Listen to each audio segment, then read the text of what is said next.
Voici encore une autre histoire que j'aimerais partager avec vous. Cette histoire-là m'a été confiée par une soeur, une maman qui me confie l'histoire qui s'est passée dans sa propre famille. Où aujourd'hui, nous qui avons confié nos enfants à nos frères, à nos soeurs, surtout les tantes, leurs oncles, faisons attention. Voilà une tante, dans sa vie, elle n'a pas eu de mari. Dans sa vie, elle travaille, mais elle n'a pas eu de mari. À cause de simple jalousie, parce qu'elle n'a pas eu de mari. Voilà la cousine en question, c'est-à-dire sa nièce qui est venue rester à côté d'elle, purement pour échanger quand même des idées. Elle a appris que oui, cette nièce-là voulait se marier avec un homme riche de leur pays. Et or, ce homme riche aussi, il a décidé d'épouser une fille qui est vierge à l'époque. Et voilà comment la tante en question, qu'elle a vu que oui, cette nièce-là allait se marier avec un homme riche, elle a pensé que oui, elle, dans sa vie, elle n'a pas eu de mari. Et c'est cette petite fille-là qui va avoir un bon mari. Et voilà comment elle s'envoie son voisin devenu Mougou, la femme, la jeune fille en question, la jeune nièce. Et voilà, on va quand même écouter comment c'est passé. Puis la jeune nièce est tombée enceinte et le mariage n'a pas eu lieu. La famille, vraiment dans la vie, à qui on leur confie de la viande de garder, c'est eux-mêmes, si tu ne fais pas attention, ils vont enlever un peu pour manger. Voilà l'histoire qui commence. La jeune fille en question, vraiment, elle a perdu sa maman, c'est son père, vraiment, c'est son père, lui, il était au village, il s'est débrouillé, il faisait tout, il vendait cacao pour que cette jeune fille-là puisse arriver loin. Et c'était sa seule fille, il n'a pas eu autre enfant ailleurs, ou autre enfant dans sa vie. Et la jeune fille, franchement, elle, quand elle partait à l'école, elle était concentrée sur ses études. Quand on dit à gauche, à droite, à cause des garçons, goé, gars, tout ça, elle n'est pas dedans. C'était son papier. La jeune fille en question, elle a eu ses diplômes qu'elle pouvait avoir. Jusqu'à elle a commencé à travailler, mais elle était, je peux dire, secrétaire renommée d'un cadre, c'est-à-dire d'un cadre d'abord. Après ça, elle a vraiment fait tout son possible. Vous connaissez Famo. Et elle est sortie. Elle a déployé, elle a fait je peux dire, côtoyer des gens jusqu'en... Et elle est sortie vraiment ce qu'on appelle bon cadre. Et dans la vie, vous savez, l'homme et la femme, on est même chose, mais on n'a pas la même force. C'est-à-dire la femme, elle est sur côté gauche, nous on est sur côté droit. Mais c'est les mêmes choses. C'est-à-dire on avance. La femme en question, elle a gardé son corps durant 25 ans. Elle n'a pas corps. C'est-à-dire 25 ans, elle est restée vierge. Et le monsieur en question, qu'il a connu, le gars, c'était un homme riche de leur pays. Ah, il a commencé à fréquenter la fille. La fille lui a dit ouvertement que franchement, moi, mon père, il est au village. J'ai perdu ma mère. Mais vu que où la situation se passe là, je n'ai pas encore connu un homme dans ma vie. C'est-à-dire, je suis vierge. Le monsieur était vraiment content. Il dit, ah, pour trouver de nos jours où on est là, pour trouver une fille vierge, ce n'est pas du jeu. À l'âge de 15 ans même, là, d'autres même, ils ont enfant d'abord. Jusqu'à toi, tu as 25 ans. Tu es vierge, tu es sûr. Elle dit, mais pourquoi je vais te mentir? Je suis sûr de moi. Le gars était content. Tout ce que la jeune fille veut, le monsieur donnait. Le monsieur même a tout fait pour dire non que oui, ton père, tu es au village là. C'est-à-dire son champ là, il n'a qu'à donner ça aux manœuvres. Il n'a qu'à venir comment dirais-je, en ville. Mais l'histoire ne s'est pas passée en Côte d'Ivoire là. Il n'a qu'à venir en ville ici. Je vais louer une maison où tu vas rester avec ton père. Voilà, la jeune fille appelle son père vient en ville, le monsieur loue la maison. Tout ce que la fille veut, le monsieur donne. Et le monsieur a tenté d'abord pour goûter. La fille a dit non que oui, je ne veux pas d'abord. Parce que moi, je suis resté comme ça jusqu'à 25 ans. Ce n'est pas aujourd'hui que tu fais ça là pour moi et que je vais venir me livrer à toi. Alors, quand la jeune fille a dit ça là, le monsieur a dit ouais, voilà une bonne femme qui est là. Si c'était d'autres filles, elle a dit, bon d'accord, ce que je lui donne là, donc ça suffit, je vais aller donner mon corps. Mais la fille a refusé de donner son corps. Voilà le monsieur qui décide maintenant de dire, ah bon d'accord, moi je veux te marier, la fille dit elle n'est pas prête. Voilà le père maintenant qui appelle les choses dans la famille aussi. Parce que le monsieur est venu dire à son père dit non que ah, ton mari, le gars dit veut te marier. La fille a refusé. Le père de la fille en question appelle lui-même ses parents pour lui dire non que ah, voici ma fille. Oh. Ma fille, voyez un homme qui s'occupe de moi, qui s'occupe de tout. C'est-à-dire moi, mon enfant, qui veut vraiment booster la famille, tout ça là. Malgré ma fille a l'argent, mais le problème c'est quoi? Ma fille refuse de se marier avec le monsieur. Les parents disent non, c'est comment ça? Quelqu'un qui a l'argent, quelqu'un qui fait ceci, quelqu'un même qui s'occupe de la famille. Comment ta fille peut refuser ça? Ils ont demandé pardon à la fille. La fille dit elle ne veut pas. Ah! La fille dit elle ne veut pas. Ils ont demandé pardon à la fille. Malgré ça, où on demande pardon à le monsieur, tellement qu'il était fou. Il était fou amoureux de la fille, de la jeune fille en question de 25 ans. Il donnait tout ce que la fille voulait, il donnait seulement. Malgré la fille travaille, hein, mais il donnait toujours ce que la fille veut. Ce que son père veut. Et voilà comment la fille a accepté. Mais lorsque la fille accepte, la fille dit non, qu'à lui donner le temps, elle va échanger, elle va vraiment se libérer la tête. Voilà comment le père décide de lui dire non, qu'il faut aller chez ta tante, tu vas rester là-bas parce qu'elle vit seule là. Elle n'a pas d'enfant, elle n'a pas de mari, va rester à côté d'elle pour quelques semaines, mais tu vas quitter là-bas et tu vas aller au boulot et dire ok. Voilà comment la jeune dame, la jeune fille en question, s'en va chez sa tante. Voilà, elle arrive chez sa tante. La tante connaissait tout ce qui se passe là. La tante jalouse, qui n'a pas eu de mari, qui n'a pas eu d'enfant, qui est dans son polo, qui est là. Elle voit que oui, sa nièce va se marier à un homme riche de leur pays. Elle voit que oui, sa nièce est ceci, sa nièce est comme ça, elle est vierge. À cause de ça, l'homme riche vraiment court derrière cette nièce-là. Voilà comment la tante en question s'envoie son voisin. Vous lui dites non que, ah, ma nièce là, j'aimerais qu'il faut la mougou.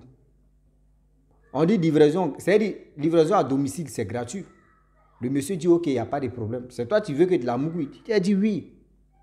Voilà comment la tante, un jour, la jeune fille quitte au travail, sa tante dit, bon, on va aller voir nos voisins, on va aller le saluer, on va échanger, tout ça. Là, elle dit, ok. Ils sont allés là-bas, regarde la boisson. La boisson, la fille aussi, elle ne boit pas, c'est sucrerie seulement. Dans sucrerie, là, ils ont mis boisson, puis ils ont mis sucrerie. Dans sucrerie, là, ils ont mis un petit truc dedans. Voilà comment la fille aussi, elle boit sucrerie, là, d'ailleurs d'or. La tante s'est levée, elle est partie chez elle. Dans sa maison. Le monsieur aussi, il a mougou la fille là. Voilà comment, quand il a fini de mougou la fille, la tante est venue, ils ont soulevé la jeune fille, ils l'ont amenée à la maison. Matin, il s'est réveillé, voit que son emballage là, vraiment, elle ne comprend pas, elle s'est sentie bizarre, qu'est-ce qui se passe, elle ne comprend pas. Or, la tante aussi, elle a bien essuyé, c'est-à-dire tous ces trucs paroisses là, elle a bien essuyé. La fille, elle sait qu'il y a quelque chose, mais elle ne sait pas, bon, ça peut arriver que oui, parce qu'elle n'a jamais couché avec un homme. Mais sans qu'elle sent des petites douleurs, mais elle ne comprend pas pourquoi. Et voilà comment il restait une semaine où on décide que le mariage va être lieu. Voilà la fille maintenant qui ne se sent pas bien. Or, son père vraiment décide de prendre sa fille, aller à l'hôpital, faire les examens, on dit non que ta fille est enceinte. On dit le père en question. Quand ils ont dit non que ta fille est enceinte, le père a chié sur lui d'abord. Mais qui a fait ça? Le père ne croit pas d'abord. Au médecin même qui ont dit non que oui, ta fille est enceinte là. Et lui n'a pas cru, mais il a chié sur lui d'abord. Comment? La fille dit non qu'elle n'a pas fait rapport avec quelqu'un. On dit mais tu es enceinte. Mais comment ils vont faire?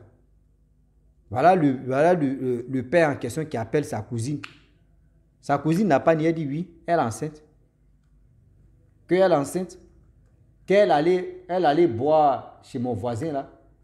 Je ne sais pas ce que mon voisin a fait, mais elle est enceinte. Ils sont venus arrêter le voisin a dit non que c'est sa tante même qui m'a dit non que de sortir avec sa nièce. De sortir avec sa nièce, qu'elle est vierge, de sortir avec elle. Donc moi je suis sorti avec elle. On dit sans même que la fille même te dit son ok, toi tu sois, donc c'est sa tante qui dirige sa vie ou bien. Le monsieur il l'a arrêté. La tante en question, elle-même, ils l'ont arrêté. Voilà comment le monsieur, quand ils ont appelé le monsieur qui voulait se marier à la fille en question, pour lui dire que elle est top, la fille elle est enceinte. Hein. On dit le monsieur, mais il n'a pas dormi. Il réfléchit, il attend qu'il se passe. Donc tout ce que j'ai fait et tout ce que la fille là me disait là, gars, c'était faux. Déjà, elle avait dit à son copain, puis elle me mentait que oui, elle était ceci. C'est là maintenant, lui, le monsieur, parce qu'il a, c'est un cadre, vraiment, c'est un homme riche là. Il allait en prison là-bas, demander à la tante. La tante a dit oui, elle était vierge. Que c'est moi, j'ai fait ça. Pour que le voisin, parce que moi, la tante en question, moi, je ne me suis pas marié. Je n'ai pas eu d'enfant dans ma vie. Je n'ai pas eu un homme dans ma vie. Pourquoi ma nièce va se marier avant moi? Pourquoi? C'est qu'elle est née tout près là. Et l'homme riche aussi, vraiment, ça l'a vraiment touché. Comment une tante peut réfléchir comme ça? Comment une tante peut raisonner comme ça? Ben vous savez comment, vous-même, vous savez comment ça a fini. Le monsieur en question, mec, qui a Mougou là même là. Vous-même, vous connaissez la finition de ça. Et la tante aussi, vous connaissez comment ça va se passer. Oui. Et la jeune fille en question, le monsieur a refusé de la marier. Ah, le monsieur riche a décidé de la marier. Il dit non que c'est la tante à elle, le monsieur en question, qui a Mougou la fille là. C'est si les deux là seulement là. Il dit, ceux-là vont, c'est dit, eux, ils vont rester là-bas, en prison. Tant que lui, il a envie, l'homme riche, tant que lui, il a envie, ceux-là, ils vont rester là-bas. Ils vont rester en prison là, c'est à vie comme ça. C'est pour vous dire, et c'est pour nous dire aussi que, souvent là, on dit non que oui, mon enfant va aller chez sa tante, mon enfant va aller chez son oncle, oui, mon enfant va aller faire ceci, mon enfant va aller faire cela. Souvent, mais on envoie nos enfants là-bas, ils sont livrés, mais où sont on les envoie à l'abattoir? Et demain, nous, on est là et puis on regrette. Demain, on est là et puis on regrette. Si le père en question n'avait pas décidé de dire non, je vais t'envoyer chez ta tante, est-ce que ça allait arriver là? Est-ce que ça allait arriver là? Voilà comment. Aujourd'hui, souvent, je vous dis toujours aussi que souvent, ceux qui ont dit non, c'est nos tantes, c'est nos oncles. Souvent, on est là et puis on est comme, oh, celle-là, c'est ma tante, c'est mon oncle. Voyez ceci, voyez cela. Ceux-là, lorsque tes parents sont encore en vie, ils sont bien placés qu'ils sont avec toi. Hein. Ils sont gentils avec toi. Quand on dit la gentillesse seulement, là, ils sont gentils avec toi. Ben, dis-toi que si tes parents sont plus si c'était là, c'est là que tu vas lire leur. C'est là que tu vas connaître leur vrai visage. C'est là que tu vas connaître qui est ta tante, qui est ton oncle. C'est là qu'ils vont te montrer que oui, eux, ils t'ont jamais aimé. C'est là qu'ils vont te dire non que oui, tout ce que c'est parce que tes parents étaient vivants que eux, ils faisaient semblant de te dire non qu'ils aiment ton affaire. Est-ce que vous comprenez? Donc c'est pour vous dire non que dans la vie là, attention à nous. Attention à nous. Tout ce que tu brilles si cette n'est pas de l'or. Les tantes que vous dites, les tantes là, faites attention. Parce que ces tantes là, c'est eux-mêmes qui vont vous créer des problèmes un jour. C'est les mêmes tantes là qui vont vous créer des problèmes.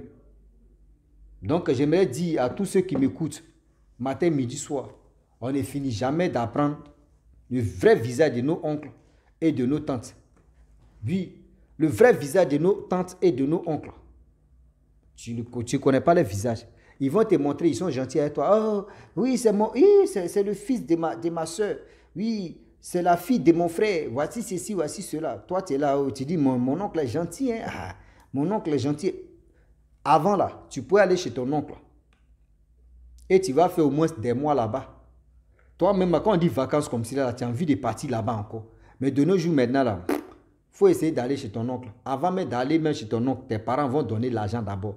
Voyez l'argent que si tu arrives, il faut donner à ton oncle. Voyez les sacs de riz. Voyez ceci. C'est dit, toi-même, tu t'as passé les vacances chez ton oncle. Hein. Mais ils vont c'est dit, c'est tes parents qui vont payer les sacs, qui vont payer les sacs de riz, qui vont payer popote de ça. Là, lorsque tu arrives là-bas, tu vas être tranquille. Ils vont bien t'accueillir. Ils vont bien. C'est dit, c'est tes parents qui vont faire toutes ces dépenses-là. Mais avant, là, ce n'était pas comme ça. Avant, là, il y avait amour sincère. Quand on dit vrai amour sincère, il y avait ça. Mais de nos jours maintenant, là, il n'y a plus ça.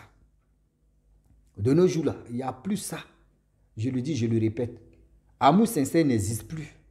Nous tous, même les parents ou tout le monde, Surtout même côté famille même là, c'est hypocrisie, tu vas tuer. Côté famille même là, c'est hypocrisie, tu vas tuer. On est dans l'hypocrisie. Et puis on dit non que oui, entre nous là, il n'y a pas... Non, non, non, on dort dans l'hypocrisie, on se réveille dans l'hypocrisie. Vous voyez? Si cette jeune fille-là, si elle n'était pas partie chez sa tante là, est-ce que ça allait se passer comme ça? Est-ce que ça allait se passer comme ça? Est-ce que ça allait terminer comme ça? Vous voyez la méchanceté de l'homme noir. Donc la famille, vraiment j'aimerais m'arrêter là. Si tu es nouveau, tu es nouvelle sur ma vidéo, il faut t'abonner sur ma chaîne YouTube, ma page à Facebook. N'oubliez pas de partager mes vidéos et aussi liker. Je vous dis à très bientôt. Ciao. Bisous. On est ensemble.